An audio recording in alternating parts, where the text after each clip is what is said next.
What's up, everyone? My name's PlatinumHowler, coach of your Coquitlam Red Gyarados, and today I'm bringing you my Week 9 match of the PCL D-League versus the Blazin Squid and his Toronto Totodile. You can see his team on the right side of the screen. His two Z users are Victini and Alolan Executor, and I'm just going to get it out of the way right now. Alolan Executor Trick Room set, I have nothing for it. I have nothing for it on this team. So that could potentially be a problem if it comes. That's all I'm going to say about that, but we're going to move on now. So, a few things about Blazin Squid. Currently, he is 7-1, first place in the Silver Conference. Very good chance that he will end up getting a bye to the semifinals in the Silver Conference. And if we get to the finals somehow, I think there's a very, very good chance that we will have a rematch with him. And that is why the fact that I have to go all out in this game is a little annoying, because if there's anybody who I expect to come out of that side and for me to meet in the finals, it would be him. So the unfortunate thing is I have no choice to go all out, because I need this win to get into the playoffs, period. This man won a championship in a 20-coach league, the PGL, the most recent season of the PGL. He went 14-1, regular season and playoffs included, all the way to the championship title. This man scares me. There are very few coaches that I say actually scare me when it comes to draft league battles. Blazin Squid scares me because he is very successful with a lot of very unorthodox sets. Also, take a look down to the very last Pokemon of his draft that just so happens to be leading the league in kills. 7 games played so far. Mega Charizard Y has 19 kills. Are you fucking kidding me? That is crazy, man. I thought Staraptor was doing well with 10 kills in 4 games played, and I was thinking, hey, let's bring it more often to try and make it the league kill leader. And then I saw that Charizard Y has by far and away the most kills in the league, and Staraptor has no chance to catch it. Anyways, that is enough preamble. It's time to hop straight into our team, leading off with our Tapu Koko as always. This is going to be my lead in this game 1000%. I would say the number one weakness of Blazin Squid's team is he does not have great sources of physical bulk, and I am going to do what I can to take advantage of that this week. I'm bringing physical Adamant Koko for the very first time. So this is gonna be my lead. If he leads Tapu Lele and he is choice scarfed Tapu Lele, I will know right away because his terrain will activate before my terrain, and I can take a hit from him, and with terrain, Wild Charge is a clean Oko against Tapu Lele. I can threaten pretty much everything right off the bat. He does have 3 electric immunities on his team, so that's the main reason why I didn't really want to go Gigavolt Havoc, because he has 3 really good switch-ins in the Koko. But I can U-turn out against the Claydol. I have a defensive response to the Zeraora, and I have another defensive response to the Zygarde. We are Adamant with only enough speed to outspeed his base 100 Mons, so Victini and Mega Charizard Y, we will guarantee outspeed. We do not outspeed the Zygarde, and I will get to my check for that later on. So Wild Charge U-turn. Brave Bird is mainly there for the Venusaur. If he decides to bring a defensive Venusaur to switch in to my Tapu Koko, I can hit him up with a Brave Bird.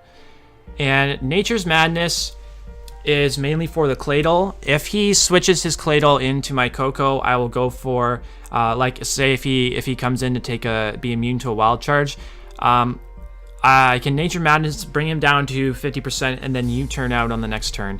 That's what I would plan to do. Claydol's not very strong, so I would think that I have enough bulk to take an Earthquake or an Earth Power from him. Earthquake, I don't know. They'd probably do about the same. But have the Eye of Papa Berry so that we can not worry about the amount of recoil that we are taking. If we get below, 25%, Eye of Papa Berry will proc, and we can get even more attacks off with our Tapu Koko. So next is going to be probably one of the most obvious brings for this game. That's going to be Air Balloon Heatran. With Flash Fire, takes no damage from Fire-type moves from Charizard Y. With Air Balloon still intact, does not take any super effective Ground-type damage. So if he has Focus Blast and he wants to risk him hitting a Focus Blast, that's fine by me. I can take one if he's timid. I can take a Focus Blast. I actually should be able to take Dragon Pulse into Focus Blast with this investment. There's a chance that there's a chance that he can 2-hit KO me with the combination of those two moves, but he'd have to get 2 pretty high rolls to do so. Stealth Rocks, another weakness of his team, hazard removal. He does not have great sources of removal. Claydol is a rapid spinner. Hitmontop is a rapid spinner. He could bring that, but I'm really not scared of Hitmontop at all. If Heatran switches into the Charizard Y and it actually pops its balloon, then I will, unfortunately, most likely have to opt to go for a Stone Edge against him rather than Stealth Rocks. Stone Edge, barring he has a ton of HP or defense investment, should be able to OHKO that thing. I actually don't even have Flash Cannon on this set to hit the Tapu Lele, really because Tapu Lele would be the only Mon that Flash Cannon actually hits, and I don't necessarily want to be switching in my Heatran to Tapu Lele constantly, because I want to see if I can keep the Air Balloon intact for as long as possible. And Flash Cannon isn't even 2-hit KO, or isn't even OHKOing the Tapu Lele as it is, so I'd rather just hit that with a couple of Flamethrowers, and especially if he has the Sun up with his Charizard, then Flamethrower should definitely be able to pick up a 2-hit KO on that thing. So next up we have Mega Latios. Mega Latios is going to be very defensive this week. It does not need special attack investment to get the damage off that it needs. The main reason I wanted to bring this is if he gets his Venusaur under Sun, especially if he gets a growth up with it, like if he gets to +2, that is going to be doing a lot of damage to my team, and I don't like that. So I need to make sure that I have something that can take hits from the Venusaur, and that's going to be this Latios. A lot of special defense. I don't believe +2 Life Orb Sludge Bomb should not be OHKOing me. And this, because this is so specially defensive, I can also use this to take hits from the Charizard if necessary. And Psyshock, with only 4 EVs and special attack, should be a 2-hit KO against the Charizard Y. We also have Earthquake to hit the Alolan Muck. That should be a 2-hit KO on most variants of Alolan Muck. If he tries to come in and Pursuit Trap me, I may have to just stay in and 2-hit KO him, take a little bit of damage with that thing. But Knockoff is not hitting me for maximum power because, he's not knocking off an item. So I shouldn't be taking too much from Knockoff in the first place. And we also have Shadow Ball to hit the likes of Claydol and Tapu Lele. Otherwise, if I didn't have Shadow Ball, Tapu Lele could come in for free every single time against this Latios, and I wouldn't like that. So now moving on to Staraptor. If you look at his team, you will see that he does not have a normal resist, and his only flying resist is Zeraora. So you would think that a Scarf Staraptor of some kind is a pretty logical bring, because it can do a ton of damage to pretty much everything. But I guarantee you this Staraptor set is not what you were expecting. This is a max physically defensive Staraptor because I need a switch into Zygarde. This is basically the only thing that I have to beat Zygarde on my entire team. If he brings Zygarde and this thing goes down, I pretty much lose because my Tapu Koko does not outspeed him guaranteed. He can KO me with Dragon-type move. He can KO my Latios with a Dragon-type move, and I don't have a super effective Dragon-type move to hit him in return. And then Heatran, Drapion, Tyrantrum, all weak to ground. So I desperately need this to hold on to this thing if he still has the Zygarde around. I also wanted to bring this thing as a defensive response to the Zygarde because this can defog Sticky Webs away from the Araquanid. So I can use this as a switch into the Araquanid as well. Threaten him out with a Brave Bird. If he gets Sticky Webs up, I will defog them away immediately because my win condition in the back does not like coming in on Sticky Webs whatsoever. Even though this is not heavily attack invested, this Staraptor should still be doing a lot of damage to whatever he wants to switch in against this. If he decides to switch in anything, the fact that he doesn't have a normal resist, so frustration from base 120 attack, no matter how little invested, is still going to be doing a lot of damage to his entire team. Next up, we're going to have this Choice Scarf Drapion, and this is designed to be a one-time switch into a number of possible things. This can come in against the Zeraora and take a hit. If I still have my Scarf, then I can potentially get a surprise kill against him with Earthquake. I have just enough speed on this Drapion to guarantee outspeed Jolly max speed Zeraora if he wants to bring max speed for whatever reason. If he's not Scarfed Lele or Scarfed Victini, then I will outspeed both of those and be able to do super effective damage to both. I can outspeed his Charizard and hit him with a Rock Slide. If he doesn't have a lot of defense investment, then that should go down. Of course, this definitely is never switching in against Charizard, but if I am able to bring it in to get a revenge kill or whatever, then I can do so with Rock Slide. I can also use this to come in on the Alolan Muck, and if he knocks off my Choice Scarf, I can use this Drapion to knock off his either his item, whatever he decides to be, whether it be Assault Vest or a 50% berry that he can recycle off. If I knock off the berry, then he can't continue to sit there and recycle, and I can just click. If he's knocked off my own Scarf, then once his berry is gone, I can just click Earthquake to chip that thing down, and maybe try to get cheeky and predict him to switch out into the Charizard, expecting me to Earthquake. We will see. This also, I believe, has a it has just above a 50% chance to survive a Timid Specs Moonblast from Tapu Lele. So I can use this to, I will more than likely be using this to switch into the Lele as at first.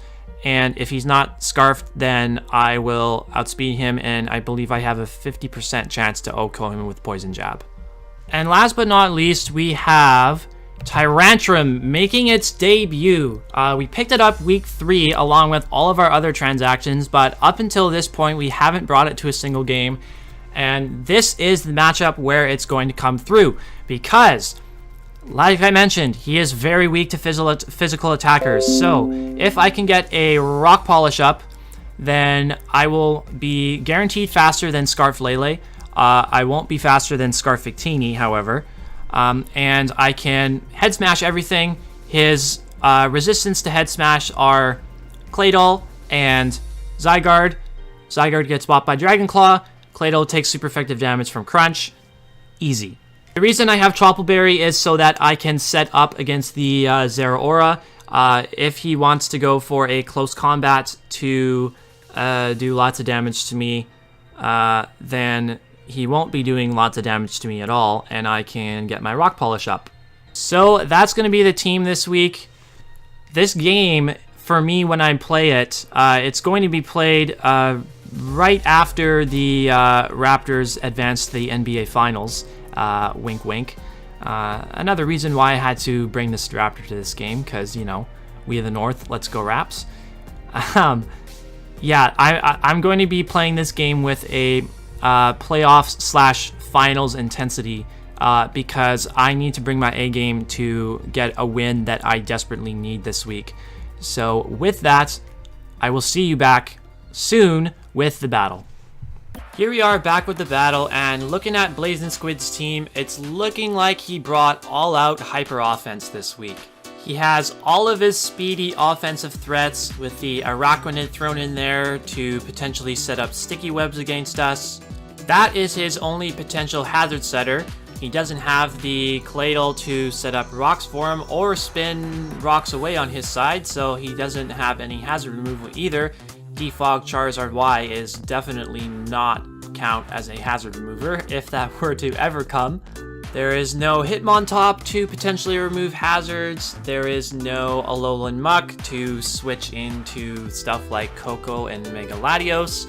There is no Alolan Executor to set up Trick Room and do a ton of damage to everything on my team. And there's also no Venusaur to wreak havoc under the sun. With how offensive his team is, it's looking pretty clear what my win condition is, and that is Tyrantrum. As long as I can get it in when sticky webs are not on the field and get its rock polish set up, I pretty much just click buttons and kill things and win the game. Provided that I hit all of my attacks, of course. Getting into the game now, I'm leading off with my Tapu Koko as I had planned out from the beginning. I don't really care what he decides to lead with. I'll get some good information on his team. I mean, if he leads with Lele, that's the one thing I don't really like switching into, but again, I can take a hit from it and do a lot of damage to it. And he's going to decide to lead with his Zygarde 10%, and we see that my electric terrain goes up before he shows that he has the Aura Break, so that means that Coco is going to be so that means that I know that Coco outspeeds his Zygarde, so he's not a max speed Jolly Zygarde, so we know that. So because I know that I outspeed, I'm going to be able to stay in, U-turn out, thinking that he will more than likely be want to switch out on his side because I have shown to outspeed him and I could KO him with the Dazzling Gleam or something.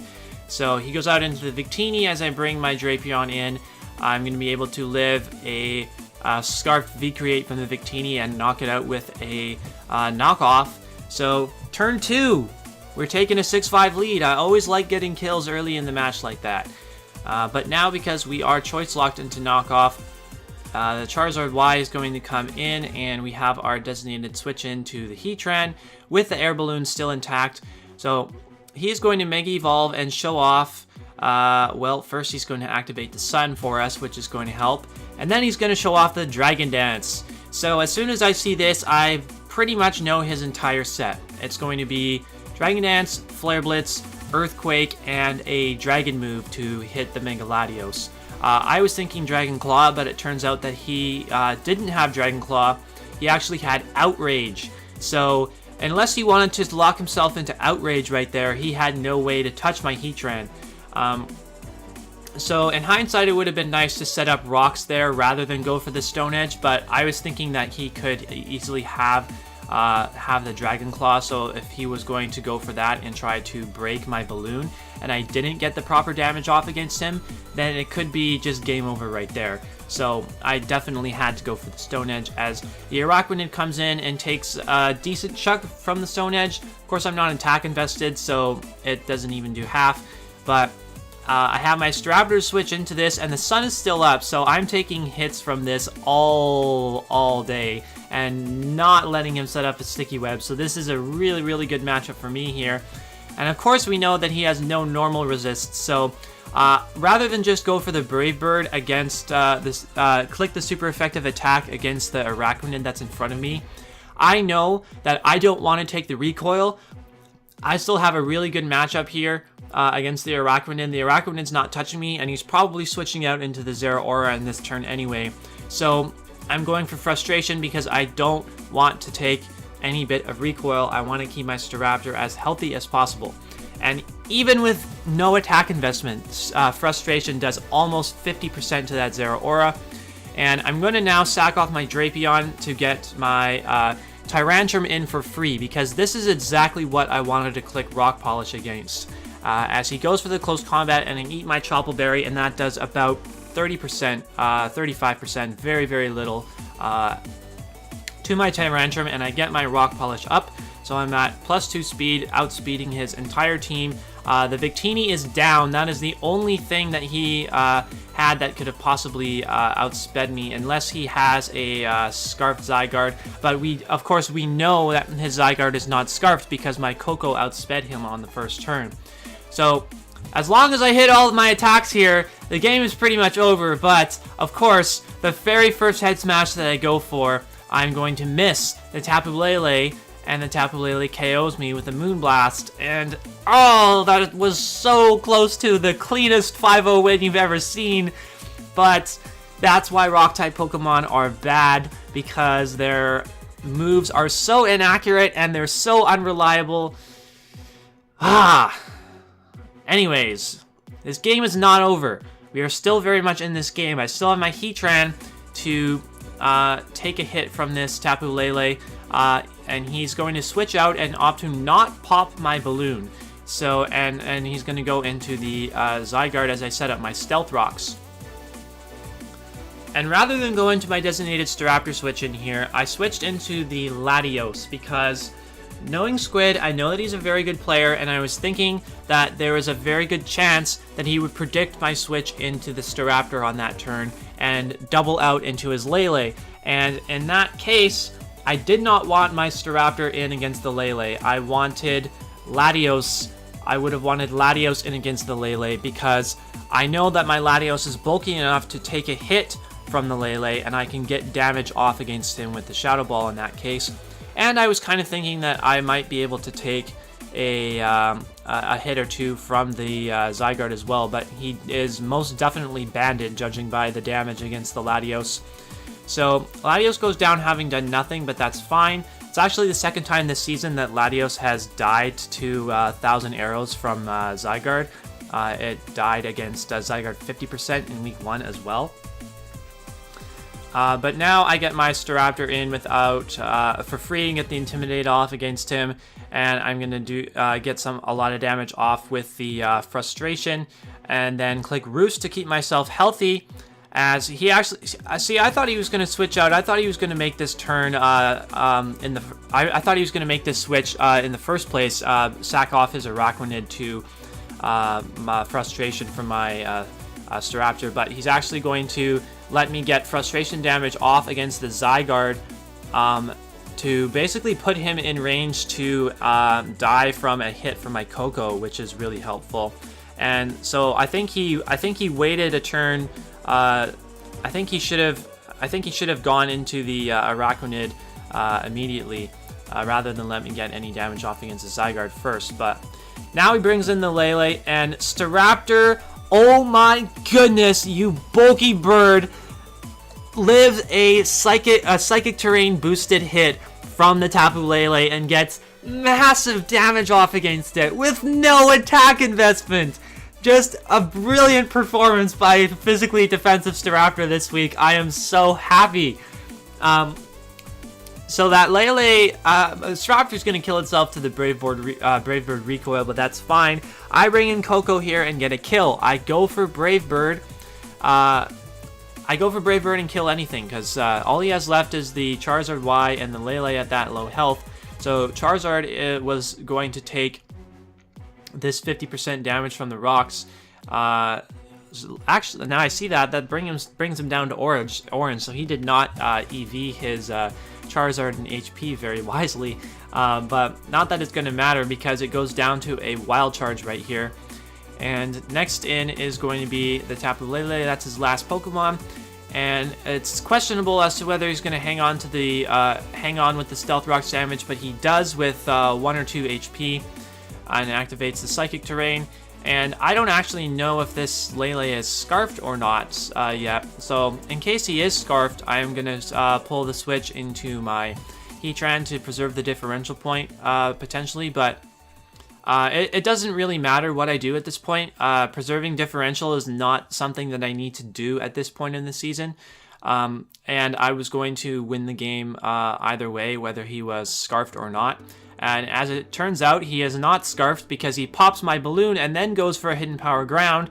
And Heatran's going to take it and knock him out with the Flamethrower. And we get another huge win against one of the top teams in the league to put us, basically clinch a playoff spot this week because, spoiler alert, Dorian and the Victory Road Victinis took a 6-0 loss this week, and they fall to 4-5, which basically guarantees us our playoff positioning heading into the final week of the season. GG to my man Blazin Squid. His links will be in the description, of course. Make sure you go check out his live commed side of the battle. This was a complete team win this week, and that makes me super happy. It was looking like there was a chance that it might be just Tyrantrum carrying the team on its back and picking up 5 kills all by itself. But fortunately, because it wasn't able to hit all of its moves, it only picks up 1 kill. But then the rest of the team picks up its slack. As you can see, the kills this week were very well distributed. Mega Latios, the only Mon not picking up a kill. Unfortunately, it was the Sacrificial Lamb this week. But that's okay. I didn't really need to do much. My other team members were able to take the hits that Latios otherwise would have needed to. Latios was mainly there for the Venusaur. Venusaur didn't come. I didn't need it to take hits from the Zeraora either. One other really important piece of information that I left out at the beginning. Think back to turn 1. Coco leads against the Zygarde, and Electric Terrain on my side activates first. And then Aura Break activates second on his side of the field. That led us both to believe that Coco was the faster of the two Mons, but as it turns out, we both were speed creeping each other's base 100 speed Mons, so we speed tied at 168 speed. That is insane to me, because if he had stayed in and actually won that speed tie and clicked 1,000 arrows, got rid of my Coco on the very first turn, I don't know how I come back from that. This game could have been totally different had the Aura Break activated before the Electric Surge or whatever. If I had seen that, of course, I would have gone directly out into my designated counter in Physically Defensive Staraptor. We the North, baby! I think if that would have happened, if he gets the turn 1 kill on my Coco with 1,000 Arrows Zygarde, then it would have all came down to Tyrantrum. Tyrantrum would have had to find its opportunity to set up and win the game at that point. If it missed a head smash, which it did against the Tapu Lele, if it didn't hit all of its moves, then I pretty much lose that game. It would have been all on Tyrantrum's shoulders if that turn 1 had turned out differently for my opponent. Another thing that could have been different, if he didn't let the Zygarde take that frustration damage from my Staraptor, and he had brought it in to take the Brave Bird later on, that was the hit that it went down to. But I think it probably would have survived a non-stab Brave Bird from my Coco, even though my Coco was adamant max attack. If it had been able to live that hit, and it went for 1,000 arrows, choice banded arrows instead of choice banded extreme speed against my Coco, and he wins that speed tie and knocks me out, we have a very different game, because at that point, all I had left was Heatran, I think? All I had left was Heatran. So he clicks 1,000 arrows and wins the game. He definitely should have pulled that switch out into Araquanid 2 turns earlier than he did, because being able to preserve that Zygarde at higher HP could have came in clutch for him. And because that's the play that I knew that he should have made, on that turn, I actually debated for a very long time whether or not I wanted to pull a double switch out on that turn from my Staraptor into my... I think I was thinking about going into the Heatran so that I could have my bases covered against the Lele once it... if he wanted to bring the Lele back in on that turn after his Araquanid went down. Because I was very cautious of him getting Lele in for free against my Staraptor, but in the end, I was very glad that I decided to leave my Staraptor in, because it put in the finest of work, able to survive that hit from the Lele, which I was really not expecting, but all of that HP investment came in clutch.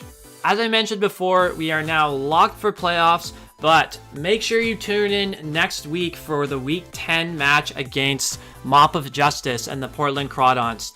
They currently sit at 6-3, first place in the Gold Conference. But if we beat them next week, we already have a better differential than they do, which means if we beat them next week, we will take over first place in the Gold Conference. We will end the regular season there, and we will therefore get a bye to the semifinals. So make sure you tune in for that game. It's going to be very, very high stakes. Of course, if you enjoyed this video, make sure you leave a like, comment, and subscribe to the channel to make sure you don't miss that showdown for first place in the Gold Conference next week. We will see you then.